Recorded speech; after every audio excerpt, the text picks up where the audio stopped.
Le Conseil des ministres s'est réuni ce mercredi 4 mai 2022 sous la présidence de M. Patrice Talon, président de la République. Au thème de la séance, les décisions ci-après ont été prises.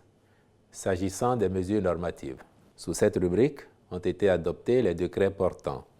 Modification du décret numéro 2021-535 du 20 octobre 2021 modifié portant création, attribution et composition du comité des événements touristiques. Création, attribution et composition du comité muséographique du Musée international du Vaudou. Conditions d'accès aux formations et stages professionnels des conservateurs des eaux, forêts et chasses et modalités d'organisation, puis création du Conseil béninois de développement durable.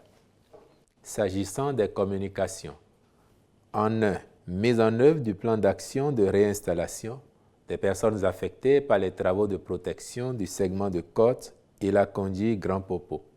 Le démarrage des dits travaux est imminent. Le recensement et l'évaluation des biens se trouvant dans les emprises ont été aussi effectués. La libération de celles-ci occasionnera un départ définitif des occupants qui percevront, en fonction de leur statut, des indemnisations ou aides à la réinstallation. Le Conseil a marqué son accord pour la mise en œuvre du plan d'action subséquent, puis autorisé la commission interministérielle chargée des négociations et du dédommagement des personnes affectées par le projet à opérationnaliser ce dernier volet de sa mission. En point 2, compte rendu des travaux d'examen des outils de gestion des ministères au titre de l'exercice budgétaire 2022.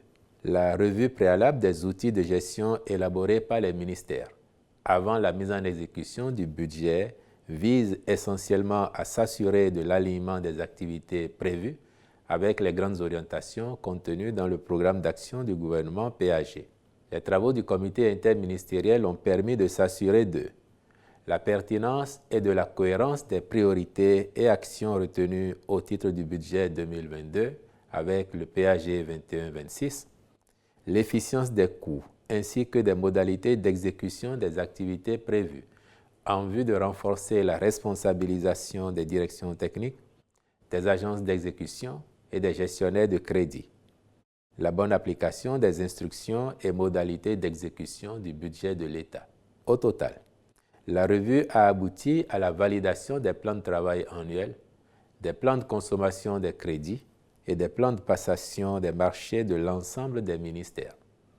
Elle a également été l'occasion de formuler des recommandations transversales et spécifiques aux différents ministères d'une part et de recenser les demandes de crédits complémentaires à mettre en place au profit de certains départements ministériels d'autre part. Globalement, il a été noté une amélioration de la qualité des outils de gestion préparés au niveau sectoriel. Cependant, des insuffisances majeures, voire récurrentes, ont été relevées et corrigées et des recommandations formulées. Les ministres concernés prendront en compte ces recommandations pour leur mise en œuvre effective.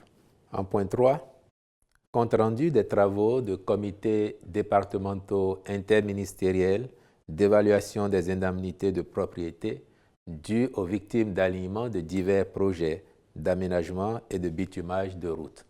Les 10 comités ont procédé au recensement, puis à l'évaluation des biens des propriétaires frappés d'alignement dans l'emprise des travaux.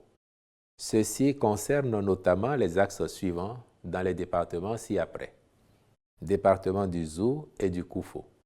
Axe routier Tofo-Lalo, Lalo-Agbanizou-Abomey, Ayanyan-RNE 4, Kana-Abomey, Abomey-Mouillon, Mouillon-CG2 Boycon-Zakpo, CG2 Marché-Boycon et Actel-Boycon, Mouillon-Djidja, Zanyanado-Banamé-Paouian, Kové-Banamé, Kogede-Zakpota.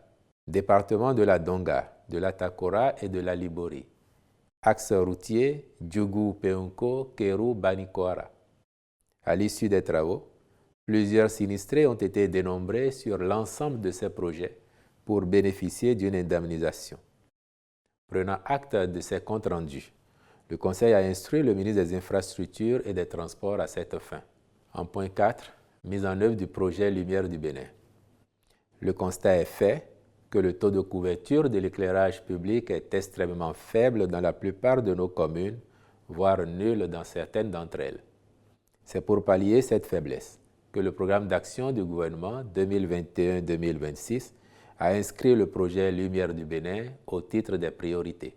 Il consiste à éclairer, par des lampadaires solaires photovoltaïques de dernière génération, l'ensemble des 77 communes de notre pays sur plus de 1600 km de voirie. Il prend également en compte l'éclairage des sites de péage-pesage situés dans les localités de Ekpe, Ahozon, Grand Popo, Ouegbo, Pédekpo, Dio, Siraru, Prekete, Bira et Liboussou.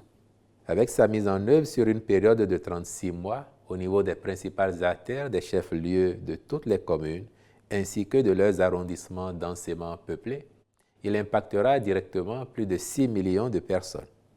Il permettra, en outre, d'impulser une dynamique de développement au plan local avec des répercussions positives sur la sécurité des populations. Aussi, le Conseil a-t-il marqué son accord pour qu'il soit réalisé en mode partenariat public-privé sous la conduite de la Société des infrastructures routières et de l'aménagement du territoire, SIRAT SA.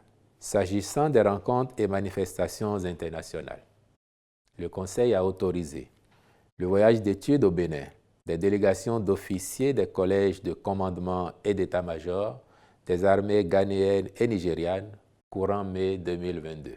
La participation du Bénin à la conférence internationale sur la protection sociale en santé qui se tiendra à Niamey au Niger du 10 au 13 mai 2022. Enfin, s'agissant des mesures individuelles, les personnes ci-après ont été nommées au Conseil national de l'éducation. Conseiller représentant les universités publiques, M. Bertrand Sogbosi Boko. Conseiller représentant les chercheurs, M. Nestor René Aoyo Adjovi. Je vous remercie.